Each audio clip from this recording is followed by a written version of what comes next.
Morning और जय मसीह की।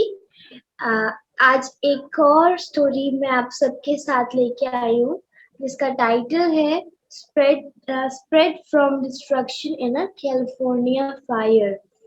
तो आज की स्टोरी जो है वो अ, एक फैमिली की है जिसमें 2 बेटियाँ होती हैं और मम्मी-पापा होते हैं।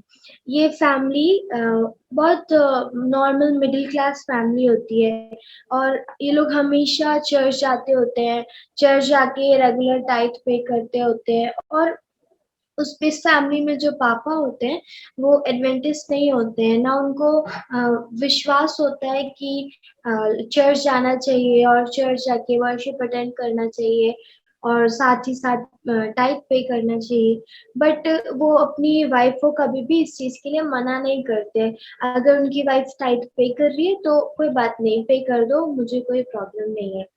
तो एक रात क्या होता है, जो मिसेस बेकर होती हैं, उनको बहुत डरावना सपना आता है और उनको इतना बेकार सपना आता है कि वो सुबह-सुबह जब ब्रेकफ़ास्ट टेबल पे सब लोग बैठे होते हैं, तो वो अपने हस्बैंड से बात करती है और अपने हस्बैंड को वो सपना बताने की कोशिश करती है। बट जो उनके हस्बैंड होते हैं, वो सपना नहीं सुनना चाहते। वो बोलते हैं कि कोई बात नहीं, ऐसे-ऐसे सपने तो आते रहते हैं, कोई बड़ी बात नहीं है इसमें।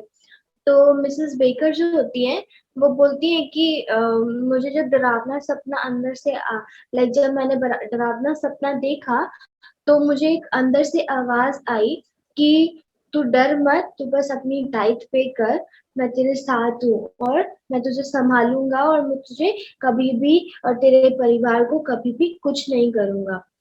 तो ये सपना ये सुनकर जो होता है, सपना जो मिसेस बेकर ने देखा होता है, वो भूल जाती हैं कि उन्होंने कुछ डरावना सपना भी देखा है। तो ऐसे ही इनका दिन स्टार्ट होता है और ब्रेकफ़ास्ट करने के बाद हस्बैंड अपने काम पे चले जाते हैं और वाइफ़ अपने काम पे चली जाती है। हस्बैंड जो होते हैं, वो लॉस एंजल्स में जो सबसे लीडिंग न्यूज़पेपर होता है, उसमें राइटर होते हैं। और वाइफ आस-पास के घर में छोटा-मोटा कुछ काम करती होती है।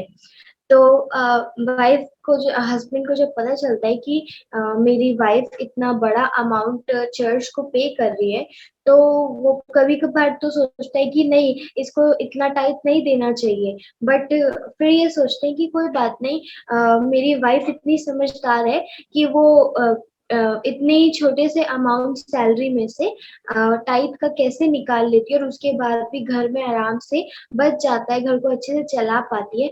इसीलिए उनके हस्बैंड कभी-कभार मना नहीं करते होते हैं कि टाइप मत पे करो। तो उसी दिन शाम को क्या होता है, जब मम्मी-पापा दोनों अपने-अपने काम पे चले जाते हैं और अपनी 2 बच्चियों को घर छोड़ के जाते हैं। उसमें से जो छोटी बच्ची होती है, उसको उस दिन बहुत तेज़ बुखार भी होता है। तो मम्मी-पापा ये सोच के जाते हैं कि हम लोग जल्दी-जल्दी आ जाएँगे क्योंकि जो छोटी वाली बच्ची है, वो बीमार है। पर 10 बज जाते हैं और आफ्टरनून के 10 बज जाते हैं और मम्मी भी नहीं आती है, जबकि मम्मी अक्सर जल्दी आ जाया करती थी घर पे। तो जो बड़ी वाली बेटी होती है, वो जल्दी से भागकर अपनी बहन को फ़ोन के पास लेके आती है और किसी तरीके से मम्मी को कॉन्टैक्ट करके घर बुला लेती है। घर आने के बाद जैसे ही उसकी मम्मी घर में एंट्री करती है, तो वो देखती है कि पूरा घर जो होता है, वो धुआँ ही धुआँ से भर चुका होता है और घर के आस-पास जो 2-3 घर होते हैं, उसमें से 1-2 घर में आग लग चुकी होती है और इतना बहुत डरावना सीन लग चुकी है और उसकी लाइन में आते से दोनों बेटियों को लेकर घर से बाहर कार में लेकर चली जाती है कि उनका घर जलना है तो जल जाए, बस मेरी बच्चियाँ बच जाएँ। 12:30 हो जाते हैं और पता लगता है फायर की वो गाड़ी आती है और गाड़ी आने के बाद पता करते हैं कि ये आग अक्सर में लगी किस घर में है। तो एक 1-2 फैमिली में पता करने के बाद पता चलता है कि चार्ल्स नाम की एक फैमिली है जो उनके घर में आग सबसे पहले लगी। अब आग कैसे लगी ये नहीं पता, बस इतना पता है उस उनके घर से आग लगती हुई नेक्स्ट घर को पहुंची और नेक्स्ट घर भी जलने लग गया। और वो घर जब जल गया तो उसके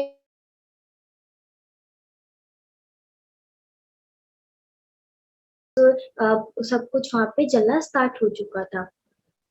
इसी तरीके से जो मम्मी होती है वो अपनी बच्चियों को बचाकर अपने हस्बैंड को बुलाती है और फ़ोन करती है और साथ ही साथ अपने कुछ चर्च मेंबर्स को फ़ोन करती है ताकि उनको बोल सके कि आप हमारे लिए कंटिन्यूअस प्रे कर सको, हम लोग बच सके। और जैसे ही वो अपने हस्बैंड को फ़ोन करती है तो उनके हस्बैंड 1 बजे तक उनके पास आ जाते हैं। वो घर तो नहीं आते, सब लोग डिसाइड करते हैं कि वो लोग एक पर्टिकुलर प्लेस पे मिलेंगे और उसके बाद सब लोग अपने घर को देखने जाएँगे। तो जैसे ही पापा आ जाते हैं और सब लोग वहाँ पे बैठ के कुछ बात करने लगते हैं, मम उससे पूछते हैं छोटी बच्ची से कि फीवर कैसा है? तुम ठीक हो कि नहीं? कुछ हुआ तो नहीं? और ये सब होने के बाद वो लोग प्रेयर कर कर अपने घर की ओर पैदल निकल लेते हैं। उनका घर ज़्यादा दूर नहीं होता इसलिए वो वॉकिंग डिस्टेंस के लिए पैदल निकल पड़ते हैं। और जैसे ही पैदल-पैदल जाने लगते हैं और बीच में रोड के बीच में आते हैं, तो वो ये देखते हैं कि उनका घर भी पूरा ऑलमोस्ट धुएँ से भर चुका होता है और शायद अब घर उनका नहीं बचता और उनमें से शायद से वो लोग अब उम्मीद भी नहीं कर रहे थे कि उनको उनका घर में से कुछ भी मिलेगा। पर फिर क्या होता है मिसेस बेकर और जो मिसेस बेकर होती है, वो लोग रोड पे खड़े होके दुआ करते हैं कि अगर आपकी मर्ज़ी है, तो आप हमें और हमारे घर को सेफ रखना और आमीन बोलते हैं। फिर उसके बाद फायर ब्रिगेड आती है, तो 25 कुछ लोग होते हैं उसमें से निकलते हैं और आग को बुझाने की कोशिश करे जा रहे होते हैं। पर फिर भी आग इतनी तेज़ होती है कि आग बुझती ही नहीं है और शायद अब वो लोग सोच रहे होते हैं कि अब हमें इससे ज़्यादा लोगों को बुलाना पड़ेगा ताकि आग जो फैलती जा रही है वो बंद हो जाए। पर फिर भी कुछ नहीं होता और उसके बाद क्या होता है कि अ ये लोग का जब थोड़े लोग और आते हैं आग को बुझाने के लिए, तो आग फाइनली बुझ जाती है। और जब इंक्वायरी किया जाता है, तो जो इनके 2 फैमिली होती है जिनसे इन लोग का जान-पहचान होता है, उनके घर टोटली जल चुके होते हैं। उसके अंदर जो लोग होते हैं, वो भी मर चुके होते हैं, कोई भी उनमें से ज़िंदा नहीं बचता। इनका जो घर होता है पता करने के बाद जो घर का साइड वॉल होता है, वो ऑलमोस्ट आग पकड़ चुका होता है पर गॉड ने उनके घर को बचाया होता है तो इसीलिए उनके घर में अंदर कुछ भी नहीं होता। और उसके बाद जो होता है ये सब लोग थैंक यू बोलते हैं, प्रेयर करते हैं, थैंक्स बोलते हैं गॉड को। तो सब लोग सवाल करने लग जाते हैं उनसे कि अ, आप लाइक आप लोग को क्या लगता है कि जीसस उसी के घर को बचाता है, उसी परिवार को बचाता है जो उसके साथ फेथफुल होते हैं, जो उससे प्यार करते हैं। अगर कोई इंसान जीसस से प्यार नहीं करता तो क्या वो उनको मरने देगा? क्योंकि अ, पूरी जो एरिया में यही फैमिली होती है जो एडवेंटिस्ट होती है। तो ये सब क्वेश्चन पूछने लगते हैं कि आप लोग को क्या लगता है कि जीसस बस उन्हीं को बचाते हैं जिसको जो उनसे प्यार करते हैं। तो ये लोग बोलते हैं कि नहीं जीसस हाँ, सिर्फ़ उनको नहीं बचाते जो उनसे प्यार करते हैं।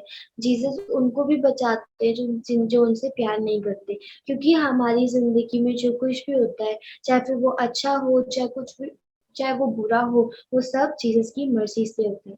जैसे अय्यूब के साथ हुआ था, जीसस ने उसके ऊपर प्रॉब्लम्स आने दी, पर उसकी जान नहीं ली क्योंकि जीसस चाहते थे कि वो अपने फ़ेथ में अपने अपने आप को वो स्ट्रॉन्ग कर सके। वैसे ही ये अपने जब आस-पास के लोगों को बताते हैं, तो लोगों को बहुत अच्छा फ़ील होता है, बहुत अच्छा फ़ील होता है कि इन लोग की फैमिली इतना बड़ा एक गवाही को दे सकी। जैसे यहाँ पे इन्होंने बोला है कि रोमन्स 8:28 पे जीसस ने बताया है कि चाहे अच्छा हो चाहे बुरा हो, हर चीज़ जो होती है वो जीसस की वो परमेश्वर की मर्ज़ी से होती है।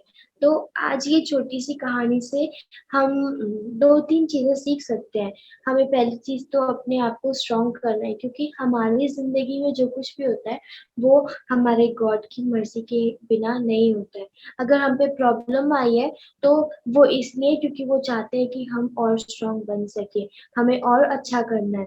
और फिर सेकंड चीज़ हम क्या सीख सकते हैं, हम अगर जब अपनी रेगुलर टाइप पे करते हैं, हम जीसस का जो है उसको देते हैं, तो वो हमारे ऊपर किसी भी चीज़ की कमी होने नहीं देता। चाहे कुछ भी हो, हमें हर चीज़ से बचाता है।